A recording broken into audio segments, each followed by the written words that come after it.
Belief. If you believe in yourself, you'll hold your frame longer. For example, I'm good at learning new skills, including being charming. Belief is so important in your success in anything that you want to do. Just the belief in yourself will push you to your goals. Okay. Now, like belief in yourself when it comes to, let's say, dating or relationships is really big, because if you're self-doubting, you're going to come across to other people as more unattractive. But that belief in yourself, and just even if you're not getting the results that you want, that belief in yourself will keep you looking for ways to improve. Okay. You'll be like, okay, this isn't working. I got to figure this out. And what I, my journey right now as a full-time content creator is really proving this to be true, because I'm not trying to overanalyze things. I'm trying to give things enough space for things. But when I go and look at numbers, if things aren't working correctly, I immediately start going into problem solving mode, going, okay, how do I course correct? How do I make this better? And which is funny, because when Ryan Stone found out that I was doing this full time now, one of the things he said to me, he goes, everything's going to get better for you. Like your content's going to get better. Everything's going to improve. And now I can see why, because I have to make it. Like, I have to. If I don't make this work, I don't eat. Right. So I can see why that works, because I have belief in myself. I'm like, this has to work. I'm burning the bridges behind me. This has to work. And when you have that mindset, you will find a way. Strong goals. 4, strong goals. If the frame helps you reach something you really want, you'll fight for it. For example, this will help me meet someone special, which is my main goal this year. Okay. Strong goals is huge. Focusing on the end state is paramount. If you have a strong enough goal to where you're thinking about it constantly, okay, this is where religion comes in to play. You guys about ready? You guys want to hear some woo woo when it comes to frame, right? There's a reason why, like law of attraction, we really have strong goals and strong beliefs. And a lot of that is because of the way our minds are wired. Okay. If you want to take religion out of it and make it psychology based, the way our minds are wired, if we're focused on a goal and we believe we'll achieve that goal, and we have a strong conviction to get to that goal, your subconscious mind will be grinding on this all the time until it becomes a reality, especially if you could visualize already having achieved that goal. Okay. So those strong goals, even when it comes to finding someone special, if you can imagine yourself in the present tense already having achieved that goal, and it's something that you're constantly thinking about, they bringing this back to religion, you are praying without praying without ceasing. That's the word. Prayer without ceasing. I'm not a Christian, but if you want to, a lot of you guys are. Prayer without ceasing Bible verse is, let's see, the verse prayer without ceasing. It's Thessalonians 5:16 through 18. Let's see here. Rejoice always, pray without ceasing, and give thanks to all circumstances, for this is the will of God in Christ Jesus for you. I think that's from the NIV version. But anyway, not to go all religious on you, when you're constantly thinking about your goals, when you're constantly thinking about how to achieve those goals, in essence, you are praying without ceasing, because you're constantly doing it. You're basically always thinking of, how do I make this a reality? Okay. And a lot of people, the way they pray is when they need something, they go to God, like he's a drive-through window at McDonald's, and and they put their order in, right? And it's always I don't have this thing. Can you give this to me? Which if you believe in the law of the universe and stuff like that, you're basically telling the universe, I don't have this yet. I don't have this yet. And the universe says, yeah, you're right. You're right. You don't. you don't have this yet. But if you are thinking about it as if you already have it, your subconscious mind wants to make that real, right? Or the universe wants to make that real. It's fascinating how that works. And you're praying without ceasing until it becomes a reality for you. Okay. not to get off on all woo-woo here, but I do like to sprinkle that woo-woo in there. Instinctive drives is number 5 here. It's taking me forever to get through this list. If the frame connects to basic needs like food, safety, love, or self-growth, it's powerful. This will help me build the life I want. So instinctive drives. There's a reason why in marketing, everything defaults to relationships, health, or wealth. And that's because they're basic needs. They're basic needs in life. And so if you can really tap into people's basic instinctive drives, you'll sell more products, right? That's a reason why those are the 3 basic things. And if you look at any kind of marketing, it all ties back to one of those 3 desires, right? If you look at razor blades for shaving, usually the ads they have on there are a woman walking up and touching your face, right? Because it's a relationship-based sale. Do you see how that works? Okay. Just a little psychology for you. The key, even with these strengths, the person who holds their frame the longest usually wins. If both sides never give in, the result is a draw, and that's okay. Sometimes holding your frame is not just for you. It can help others. For instance, if your wife is upset and blaming you for her problems, she's in a negative frame. If you drop your positive frame and join hers, you both lose. That's where Deering falls in. You're falling into her negative frame about you, right? And what's Deering again, guys? Defend, explain, excuse, rationalize. Basically, you're justifying your actions to your wife. Stop doing that shit, okay? You're falling into her frame, and you're both going to lose because you're both in a negative frame. If you keep your frame positive, you give her a chance to shift into it too, which can help her grow. This is where setting the tone and leading comes into your relationship. Yeah? All right. That's why it's not only smart, but also ethical to keep a positive frame when it helps both you and the people you care about. This is where being your own mental point of origin really helps the relationship, putting yourself first and what's in it for you first, because you're always operating in your frame. And if you're always operating in your frame, you can better set the tone and lead your relationship. Can you dig it? Can you dig it? Drop a 1 in the chat if you can dig it. This last section is the longest section, but it's all about how to build and hold a strong frame, okay? So you can build a strong frame in 3 steps. The first step is decide your frame beforehand. So most people walk into situations with no clear frame. They just react. Instead, pause before going in and choose your frame. Okay? Pause before going in and choose your frame. Have you ever walked into a party and you decided, man, I'm going to be the man at this party, and you walk in with like more confident than usual? Have you ever done that?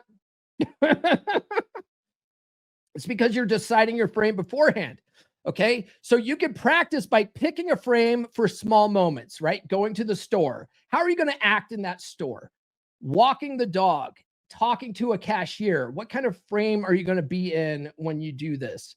The goal is to get used to choosing instead of reacting. This is one of the reasons why I invite guys to be more social when you go out. Go out and talk to everyone you meet. Doesn't matter if you're married or not, okay? Doesn't matter if you're married or not. Because if you go out and you're more social, in general, you're going to be perceived as more attractive to women around you, including your wife, okay? Because that builds up that social proof. So if you walk in with the frame of, I'm going to be social with everyone I meet, and you walk in and you literally start talking to everyone you meet, you'll find that people are very receptive to talking to you, making small talk and chit chat. And you'll notice that your wife will notice that other people like you, and that social proof will grow, and that'll help your marriage. If you're out dating, you have more of a chance of getting numbers and stuff if you're more social, because when you go out and you talk to everyone, including old ladies and men and you know, pet dogs and shit like that, you're more likely to start striking up conversations with random women and getting more phone numbers that way. Okay. It creates that social momentum, but you have to be in the mental frame to do it. Okay. But that's one of the reasons why I encourage guys to do that. So that's number 1. Number 2 is strengthen your frame. A positive frame is one that moves you towards your goals. But first, you need to know what you want, even in small situations. This is why in law of attraction, we always talk about focusing on what do you want, right? Ryan Stone talks about this a lot too when it comes to just life in general. What do you want out of life? Be your own mental point of origin. What's in it for you? What do you want? Okay. So you need to know what you want before you can strengthen your frame. So, for example, an item without a receipt, the frame would be I will calmly ask for my money back. Okay. So, returning an item without a receipt.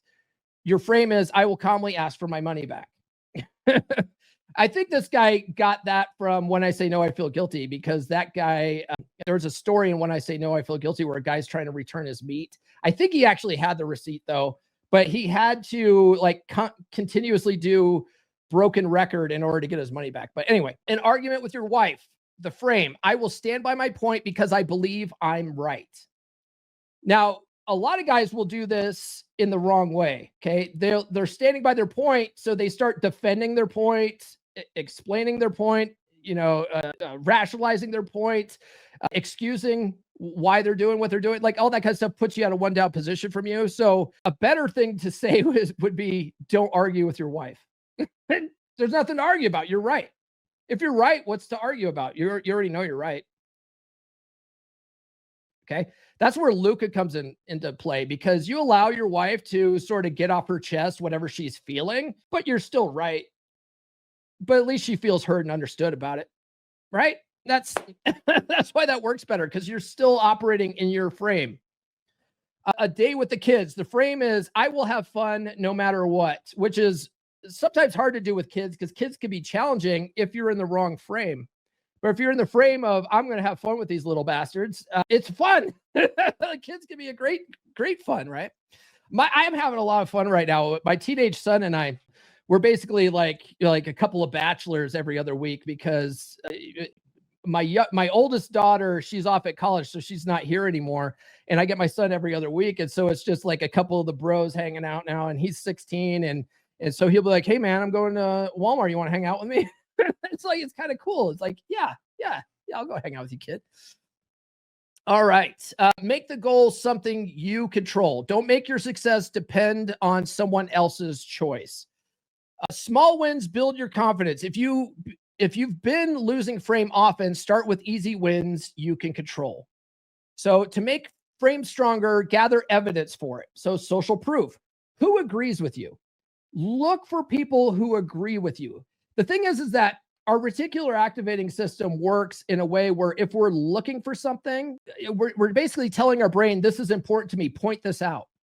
Okay. And so your brain has this feature where anything that you think is important to you, it will point out to you. It'll make it more obvious to you. So if you say, I need to know who agrees with me. I need to know who agrees with me. You're going to start noticing all the people that agree with you, and you're going to start seeing that social proof. That's evidence, right? That's building up evidence. I call it in law of attraction, raindrops. Yeah. Okay, cool. Experience. When has it worked before? Okay. If you go out and this is where a lot of guys fuck up, right? Especially when it comes to dating. They'll go out and they'll try something once and it doesn't work. And then they'll give up, right? They're like, well, that didn't work. I'm going to give up. It's like, that's not how the scientific process works. You have to test things multiple times, because a sample size of one is not very scientific.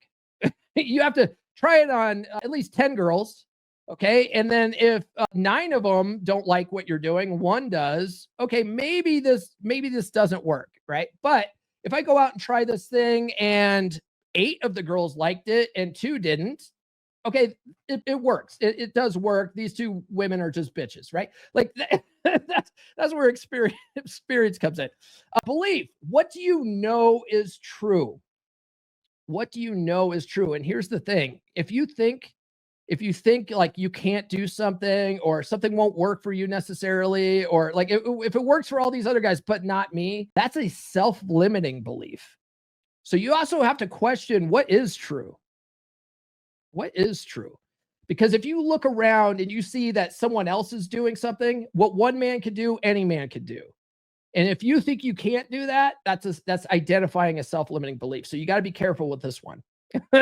right?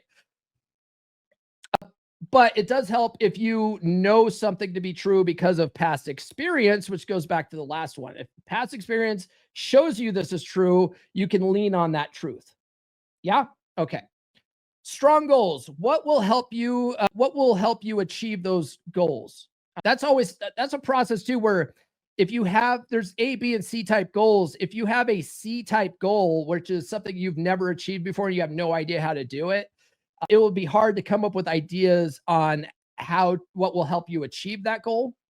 But the more you focus on that goal, the more your subconscious mind will start giving you ideas. It will start brainstorming for you, right? Like this is why, like when you're in the shower, you always come up with epiphanies and shit. It's because when you're just doing mundane stuff that you're doing, without even thinking about it, your subconscious mind is grinding away, and that's why you get your best ideas. Then when you're driving in your car, you know.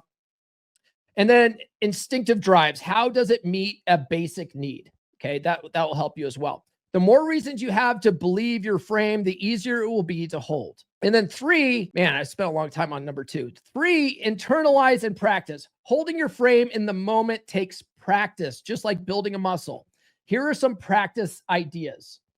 Quick pre-framing drills. Go to the store for one item, stick to it, even if you're hungry. At fast food, order while holding eye contact and smiling. In a coffee shop, get the staff to suggest your order without hints. Use 3 new words in a conversation. Get 3 strangers' names in one outing. This is another thing we tell guys to do is go out and get rejected, right? Go out and get rejected. Because especially if you have a fear of cold approach, fear of rejection, going out and making that your goal to get rejected actually helps you get over it. Okay, so that's another one there that this guy didn't list. New episodes every Monday, Wednesday, and Friday. Subscribe now.